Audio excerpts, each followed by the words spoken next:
Ano ang pinagkaiba ng taong nahulog sa 13th floor at saka yung taong nahulog sa 2nd floor? Siyempre sa 13th floor, patay.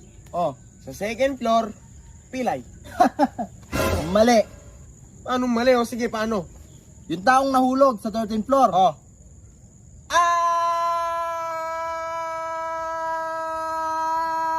Bug! Sabi nga ba ano na? Sige, 2nd floor. 2nd floor. O sige, paano? Ito yung 2nd floor. 2nd floor. Ano yan? Bug! O sige, ito. Sige, may tanong ako sa'yo. Oh, Paano naman pag yung tao nahulog sa 100 floor?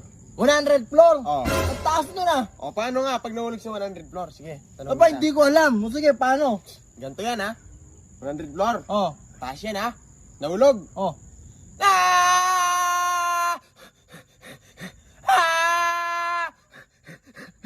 Ah! Ah! Bug! Diba?